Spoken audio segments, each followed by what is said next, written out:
Bismillahirrahmanirrahim. Assalamualaikum warahmatullahi wabarakatuh. Bertemu kembali, kita pada kali ini akan membahas tentang koloid, materi terakhir di semester 4 atau di kelas 11. Nah, ini adalah bagan yang akan kita bahas pada materi koloid kali ini, yaitu pertama adalah pengertian, yang kedua adalah sifat, yang ketiga adalah jenis koloid, yang keempat adalah cara pembuatan koloid, dan yang kelima adalah aplikasi koloid dalam kehidupan kita sehari-hari. Nah, yang pertama adalah pengertian. Jadi koloid itu adalah suatu sistem dari salah satu sistem dispersi. Jadi pengertian dari koloid itu seperti campuran yang metastabil. Jadi kelihatan seolah-olah stabil, tetapi sebenarnya dia tidak stabil apabila kita biarkan untuk beberapa waktu yang lama.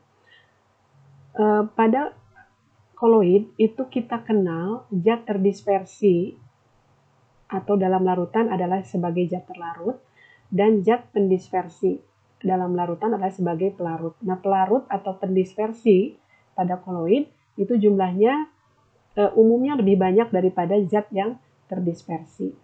Atau koloid juga merupakan campuran fase peralihan dari campuran homogen dan campuran heterogen. Nah, mungkin dengan melihat contoh ini kita akan bisa lebih membayangkan apa yang dimaksud dengan koloid. Kita bandingkan dengan larutan dan suspensi. Larutan itu misalnya kita punya sirup. Sirup itu adalah larutan gula. Larutan gula itu pelarutnya adalah air, zat terlarutnya adalah gula. Apabila kita aduk, maka gula itu akan menyatu dengan air. Jadi membuat campuran yang homogen atau yang stabil. Kemudian suspensi. Suspensi di sini contohnya kopi. Apabila kita melarutkan kopi atau membuat kopi dan kemudian kita aduk, ketika kita biarkan beberapa saat, maka kopi itu akan mengendap. Jadi kita akan lihat bahwa dia mempunyai dua fasa yang bersifat heterogen. Jadi kita bisa membedakan mana kopi daripada airnya.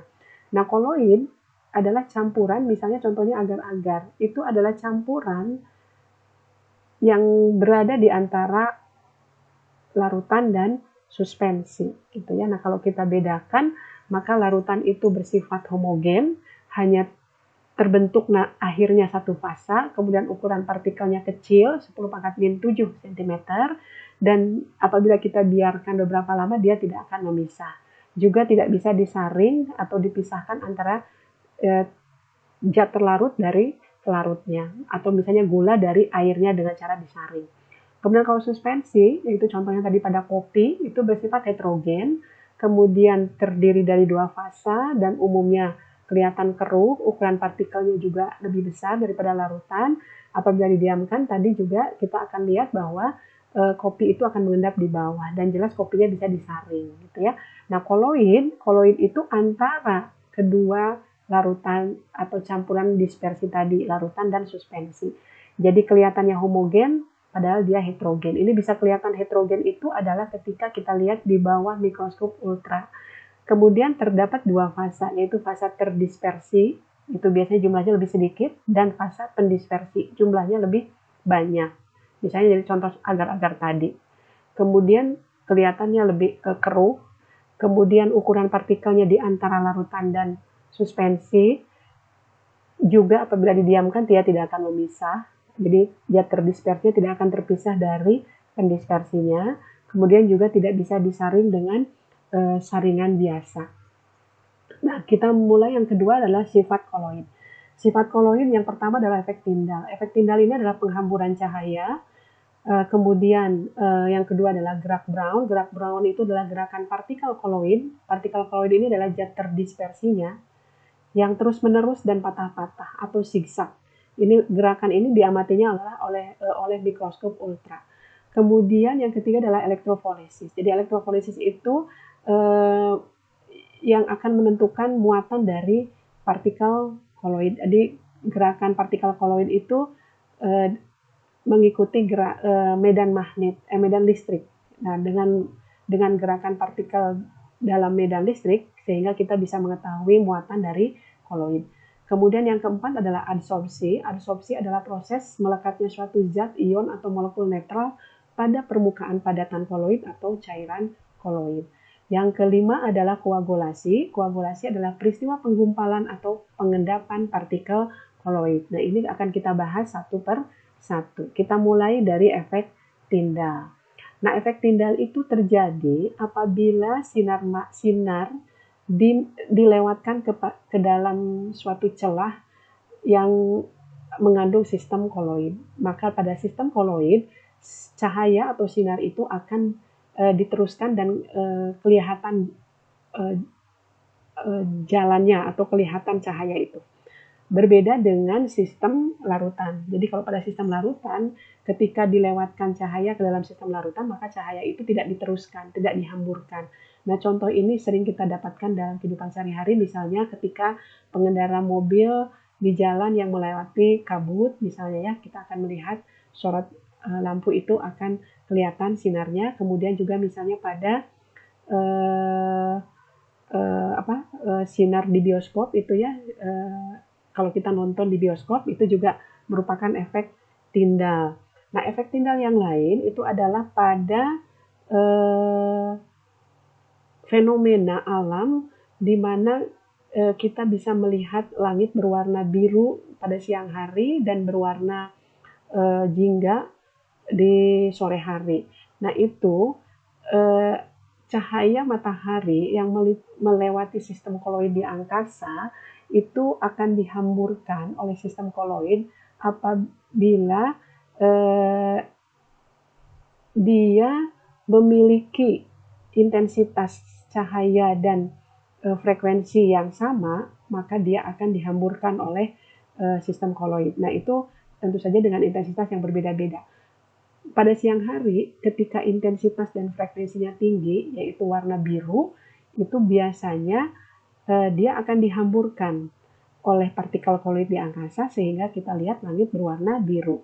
Tetapi ketika matahari terbenam di ufuk barat, itu intensitas dan frekuensi cahayanya rendah, yaitu warna merah, sehingga warna merah akan dihamburkan oleh partikel koloid menjadi berwarna jingga. Nah, itu adalah salah satu fenomena alam yang menunjukkan efek Tyndall atau sifat dari koloid, gitu. Koloid yang terdapat di angkasa, jadi di udara.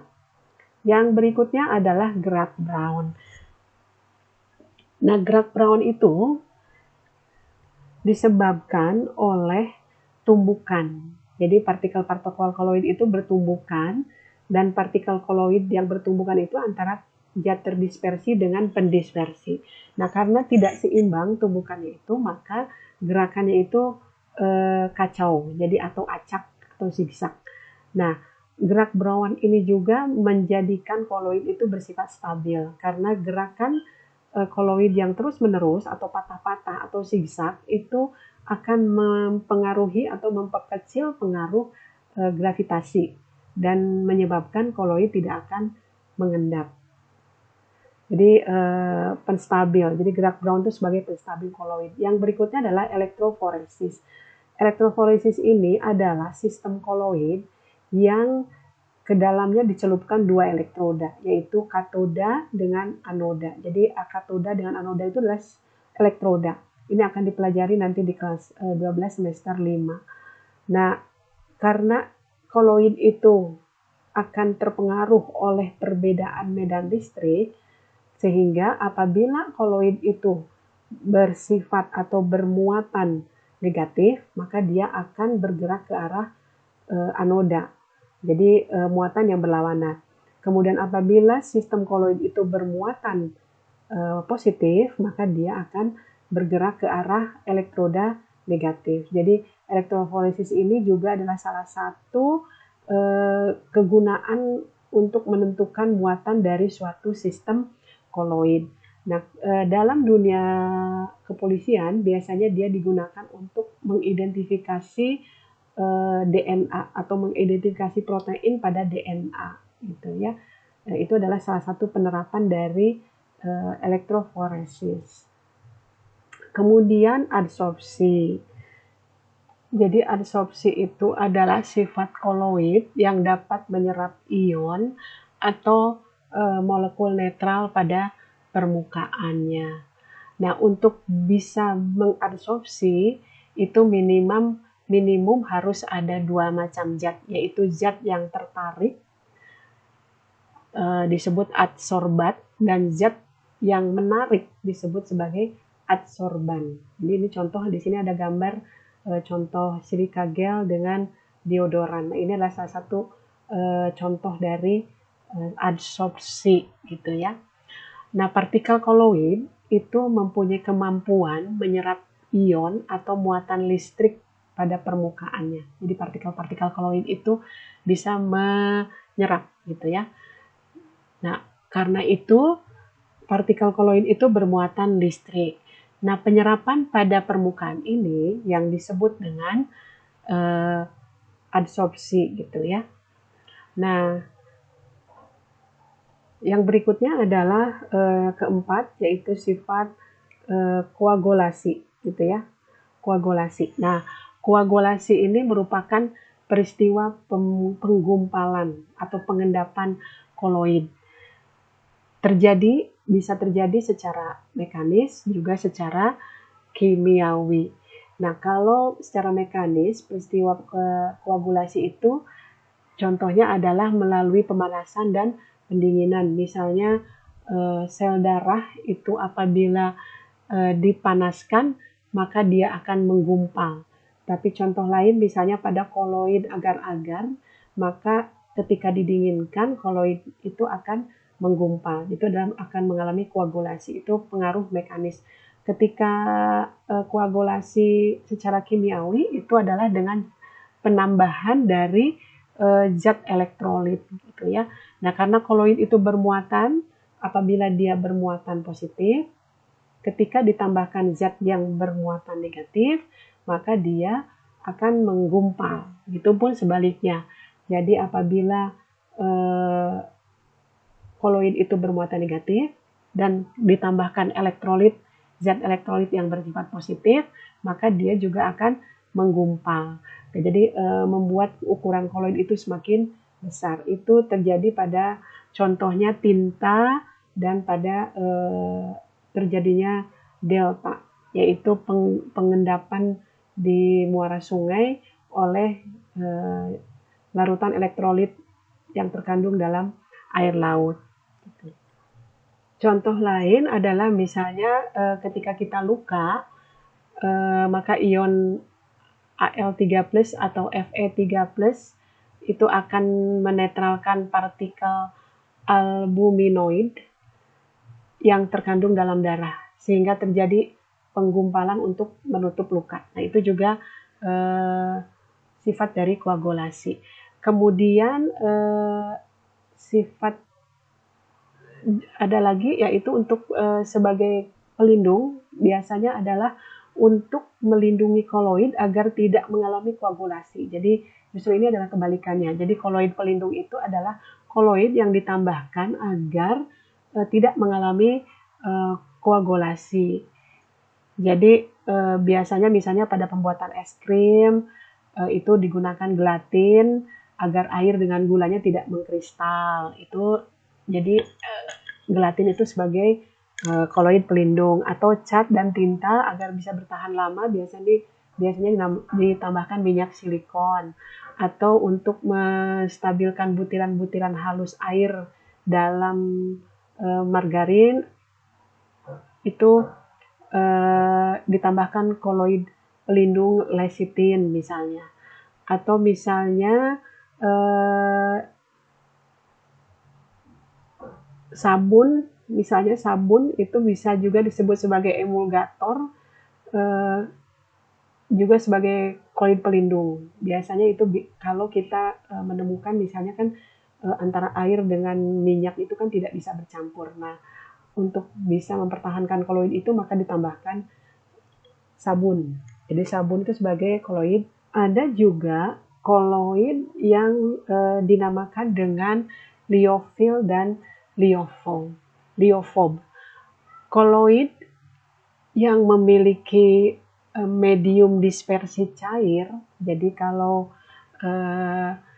medium dispersinya cair, pendispersinya cair, maka dibedakan dengan koloid liofil dan liofob. Koloid liofil adalah fasa terdispersi yang suka pada fasa pendispersi.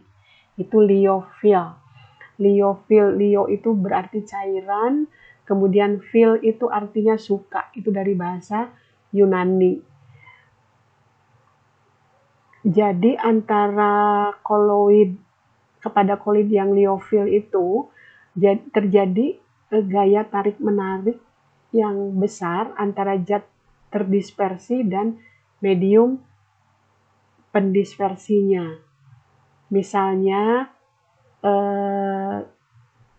agar-agar, misalnya kanji, gelatin, sabun atau deterjen, itu adalah koloid, membentuk koloid yang liofil, artinya dia suka dengan air. Nah, kemudian koloid liofob adalah fasa terdispersi yang tidak suka pada fasa pendispersi. Jadi suatu koloid yang disebut koloid liofob adalah jika gaya tarik-menariknya tidak ada atau sangat lemah. Lio itu artinya cairan dari bahasa Yunani, fobia itu fob, artinya takut atau benci. Nah, contohnya adalah minyak dalam air. Itu adalah contoh dari koloid liofob. Ya, apabila pendispersinya air, maka disebutnya hidrofob.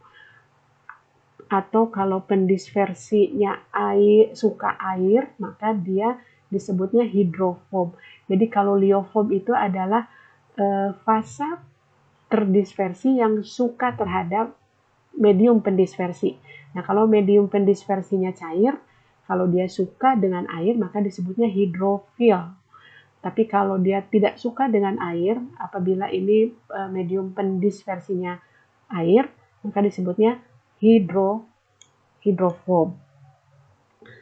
Yang berikutnya adalah jenis-jenis koloid berdasarkan fasa terdispersinya. Jadi berdasarkan dari wujud atau fasa yang ditambahkannya. Ini adalah jumlah yang lebih sedikit daripada pendispersi.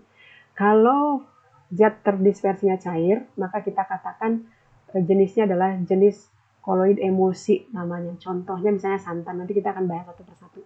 Kemudian kalau zat terdispersinya gas, maka kita namakan dia adalah buih. Jadi ini tergantung pada terdispersinya, zat yang ditambahkannya atau zat yang zat yang jumlahnya lebih sedikit dari pendispersinya.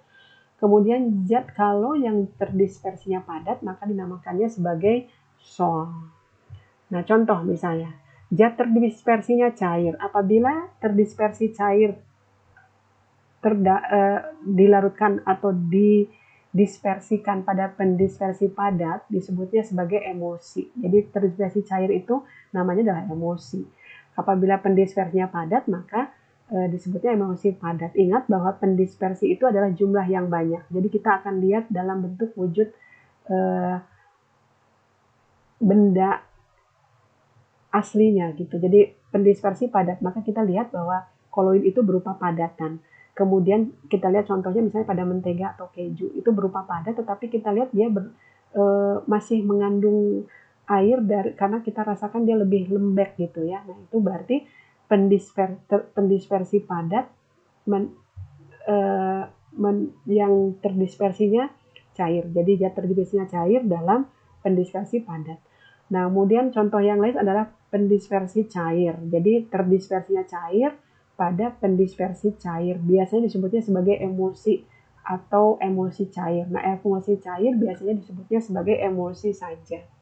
Emulsi cair ini atau pendispersi cair ini dibedakan menjadi dua bagian, yaitu emulsi minyak dalam air, contohnya adalah santan dan susu, itu adalah emulsi minyak dalam air. Yang berikutnya adalah emulsi air dalam minyak.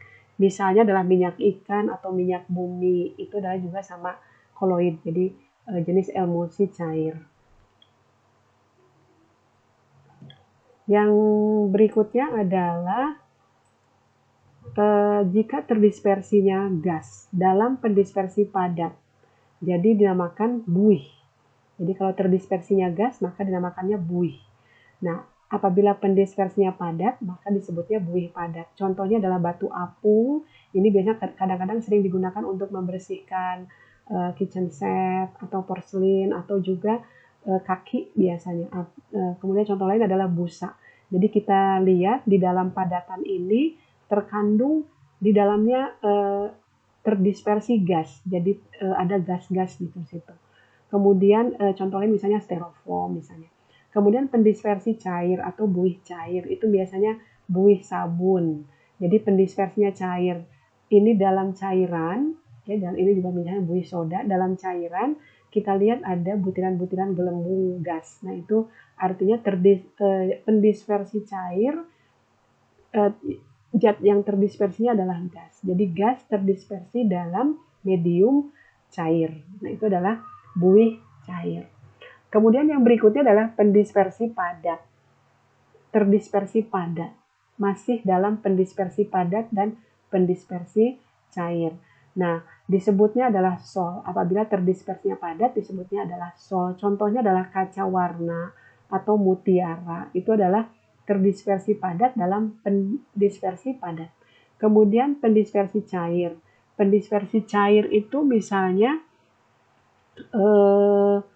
kanji misalnya ya, kanji itu tadi kalau dilihat dari sifatnya maka dia adalah hidrofil, artinya koloid yang suka dengan air, karena itu dia menggumpal, menarik air.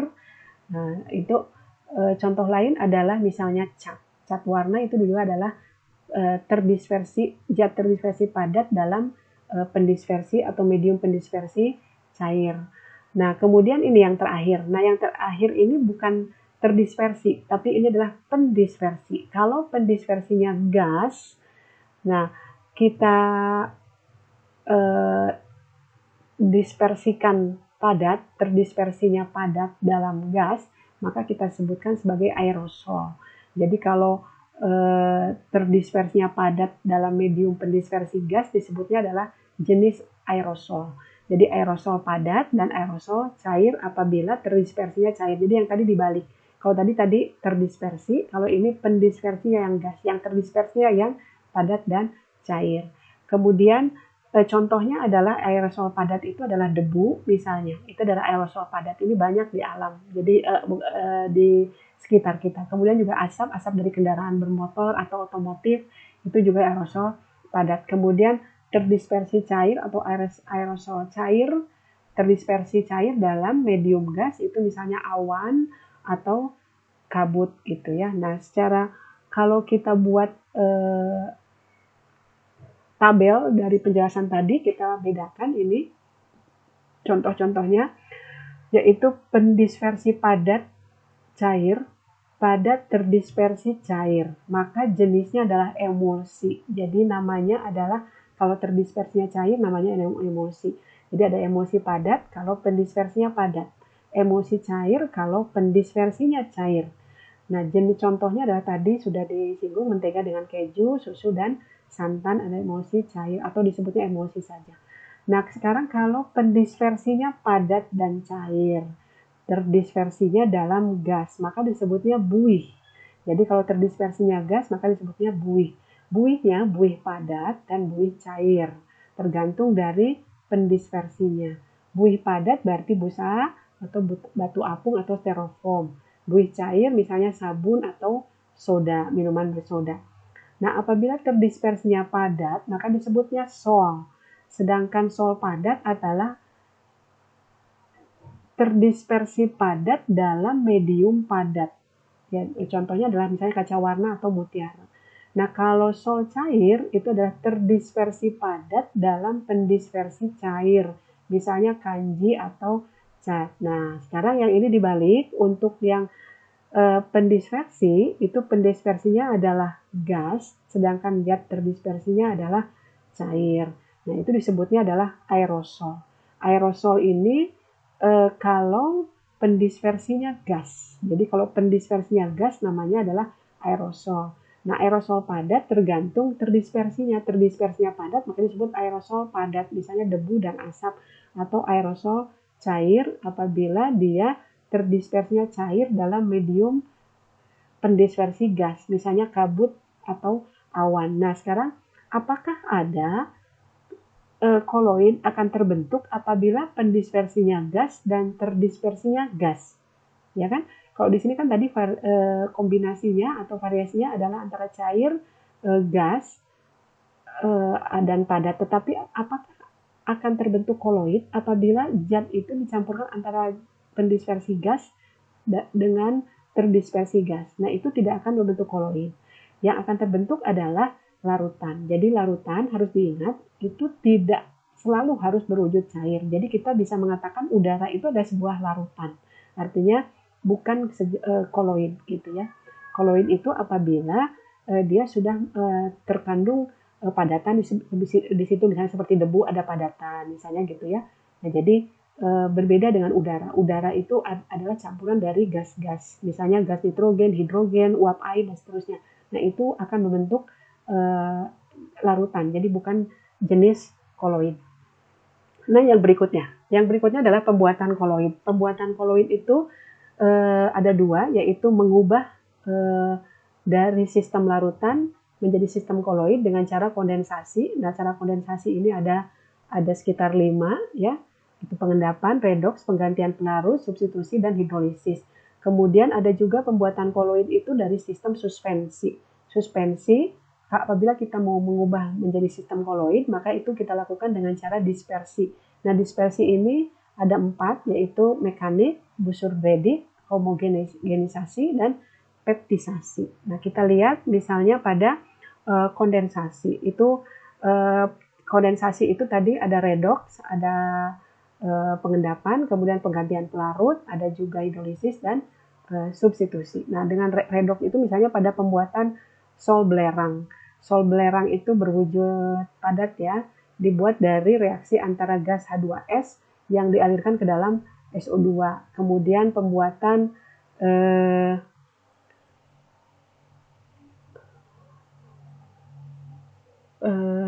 ini AgCl, sol AgCl gitu ya. Pada pembuatan sol AgCl, nah itu kita mereaksikan AgNO3 dengan HCl atau dengan NaCl, maka akan kita dapatkan sol AgCl dalam asam. Kemudian penggantian pelarut itu pembuatan sol belerang. Jadi belerang itu kan sukar larut dalam air. Nah, agar kita bisa membuat koloid belerang atau sol belerang, maka terlebih dahulu belerang itu dilarutkan dalam alkohol. Kemudian larutan yang terbentuk ditetesi air sedikit demi sedikit sampai dia terbentuk koloid gitu. Kemudian hidrolisis. Nah, hidrolisis itu contohnya adalah pembuatan sol Fe OH 3 kali dari FeCl3 yang ditambahkan air mendidih gitu, yang sudah mendidih. Nah, reaksinya adalah FeCl3 ditambah air menghasilkan sol FeOH 3 kali dan asam HCl. Kemudian cara substitusi adalah pembuatan AS2S3 dengan mengalirkan gas H2S ke dalam AS2O3 gitu. Jadi akan terbentuk koloid arsen trisulfida dan air gitu ya. Nah, kemudian kalau cara dispersi, itu cara dispersi ada ada 4 tadi sudah dibahas. Yang pertama adalah mekanik misalnya ya, mekanik yaitu butir-butir kasar digerus atau pakai lumpang sampai diperoleh tingkat kehalusan yang tertentu sehingga ketika kita aduk dengan medium pendispersi dia akan membentuk koloid. Cuma biasanya zat terdispersi kadang-kadang di sini masih menggumpal sehingga kita perlu menambahkan stabilizer gitu. Contohnya misalnya seperti mentega, tinta atau cat. Ini artinya tadi yang pernah kita singgung sebagai koloid pelindung gitu ya. Nah, kalau di dalam mentega itu tadi kita tambahkan lecitin. Kemudian peptisasi. Nah, ini adalah pembuatan koloid dengan cara memecah partikel kasar dengan menambahkan zat elektrolit. Ya, gitu. Tadi itu jadi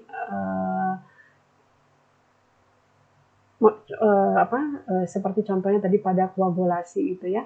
Nah, contohnya misalnya agar-agar dipeptisasi oleh air atau misalnya karet dipeptisasi oleh bensin. Kemudian busur bedik pembuatan koloid umumnya adalah sologam dengan menggunakan loncatan api listrik. Itu adalah cara busur bedik ini adalah gabungan dari cara dispersi dan kondensasi. Kemudian homogenisasi, ini adalah cara yang digunakan untuk membuat zat yang menjadi homogen gitu. Jadi suatu zat yang homogen, tetapi dia berukuran partikel. Jadi ini biasanya dibuat pada pembuatan tipe atau jenis emulsi. Ya, jadi partikel lemak misalnya contoh pada susu itu diperkecil ukurannya sehingga bisa membentuk koloid gitu ya. Nah, yang berikutnya adalah aplikasi. Jadi aplikasi dari koloid itu misalnya dalam industri farmasi itu biasanya banyak obat-obatan yang dikemas dalam bentuk koloid agar stabil atau tidak mudah rusak. Misalnya contohnya pada sirup atau pada suntikan. Misalnya di sini contohnya adalah Oralit dan deodoran. Ini adalah menggunakan sifat dari adsorpsi gitu ya, Oralit dan deodoran. Nah, Oralit itu dapat menyembuhkan sakit perut karena dalam usus dia bisa mengabsorpsi bakteri gitu ya, Oralit itu. Kemudian kalau deodoran itu dia biasanya menggunakan amonium stearat itu apabila di digosokkan di ketiak gitu ya, dia akan mengabsorpsi ALOH 3 kali. Jadi membentuk ALOH 3 kali atau aluminium hidroksida yang bersifat basa. Jadi mengikat asam dari ketiak menjadi bersifat basa sehingga bisa mengabsorpsi bau badan gitu. Kemudian di bidang kosmetik itu biasanya pembersih muka, parfum, spray, jelly atau jelly untuk rambut misalnya ya atau lipstick juga bisa. Itu adalah untuk di bidang kosmetik. Kemudian nah ini dialisis. Dialisis ini adalah salah satu tadi dari penerapan sifat koloid gitu. Nah, ini biasanya digunakan untuk membantu pasien-pasien yang gagal dialisis. Ini adalah memanfaatkan sifat koloid yaitu melalui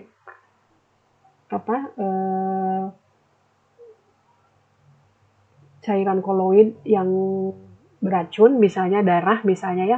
Jadi koloid-koloid itu dipisahkan dari partikel-partikel zat terlarutnya. Jadi misalnya pencucian darah untuk penderita gagal ginjal itu senyawa beracun seperti urea, keratin gitu ya, itu dalam darah yang pasien penderita gagal ginjal itu dapat dikeluarkan. Jadi darahnya kemudian bersih kembali ketika dia melewati membran semipermeabel. Jadi membran semipermeabel ini hanya bisa atau dialisator itu hanya bisa dilewati oleh ion-ion atau partikel-partikel pengotor. Tetapi koloidnya tidak bisa melewati membran itu sehingga koloidnya menjadi bersih dari ion-ion atau zat pengotor. Kemudian nanti sudah bersih maka dia akan dimasukkan lagi ke dalam tubuh kita. Nah, itu adalah proses dari cuci darah. Nah, kemudian yang berikutnya adalah misalnya di industri makanan. Misalnya pada mentega, keju, es krim, tadi juga sudah disinggung ya, mentega, keju, es krim, kemudian jelly. Yang berikutnya misalnya dalam penggumpalan lateks. Nah, lateks getah karet itu dihasilkan dari pohon karet. Nah, getah karet itu adalah salah satu contoh sol, yaitu dispersi koloid padat dalam cairan gitu ya. Nah, karet atau karet alam itu merupakan zat padat yang molekulnya sangat besar atau merupakan polimer. Untuk mendapat karetnya, maka getah karet harus dikoagulasi dengan atau digumpalkan, yaitu dengan dipisahkan dari medium pendispersinya. Biasanya kita menggunakan asam semut atau juga bisa menggunakan cuka. Itu untuk penggumpalan lateks. Nah, kemudian untuk bahan pencuci. Bahan pencuci ini prinsip dari koloid itu adalah pada proses pencucian dengan sabun atau dengan deterjen. Nah, dalam pencucian dengan sabun atau deterjen itu berfungsi sebagai emulgator. Jadi sabun atau deterjen akan mengemulsi minyak dalam air sehingga kotoran-kotoran yang berupa lemak atau minyak dapat dihilangkan dengan cara dibilas dengan air. Kemudian yang berikutnya adalah pemutih gula. Pemutih gula itu salah satu juga dari contoh aplikasi dalam kehidupan kita sehari-hari. Nah, gula tebu yang dijual di toko atau di pasar itu seringkali berwarna coklat kotor. Dan ada juga tapi yang kita temukan berwarna putih bersih. Nah, gula tebu yang berwarna putih bersih itu berasal dari gula yang berwarna coklat kotor yang sudah diputihkan melalui sistem koloid. Caranya adalah larutan gula yang berwarna coklat dilewatkan atau dilewatkan dalam arang atau karbon tulang yang menyerap warna gula sehingga gula menjadi jernih dan tidak berwarna kotor. Nah, itu adalah pemutihan gula. Berikutnya adalah penjernih air, penjernihan air. Upaya untuk menjernihkan air itu kita bisa lakukan dalam skala besar atau dalam skala kecil atau rumah tangga. Dalam skala besar itu biasanya pada perusahaan daerah air minum atau PDAM. Nah, dasar dari penjernihan air itu dilakukan secara bertahap. Mula-mula diendapkan, kemudian dilakukan penyaringan. Nah, bahan-bahan yang tidak larut dalam saringan pasir, biasanya itu ada beberapa lapisan. Nah, itu dia akan tertinggal di dalam lapisan. Kemudian apabila ditambahkan zat kimia, bisa juga dengan cara menambahkan tawas, yaitu untuk penjernih air. Nah, dalam industri tekstil itu biasanya untuk menyerap zat-zat warna, misalnya zat-zat warna tekstil. Nah, ini menerapkan sifat adsorpsi dari koloid. Kemudian untuk mengurangi polusi udara yang dikeluarkan atau asap-asap udara yang dikeluarkan dari industri-industri itu dikurangi dengan menggunakan pesawat Kotrel. Jadi sistem kerjanya adalah jadi asap-asap yang dihasilkan dari produksi pabrik itu sebelum dikeluarkan ke udara itu melewati dulu pesawat Kotrel. Jadi itu biasanya adalah logam-logam tajam yang bertegangan tinggi. Nah, itu adalah aplikasi-aplikasi dalam kehidupan kita sehari-hari. Jadi aplikasi koloid dalam kehidupan. Nah,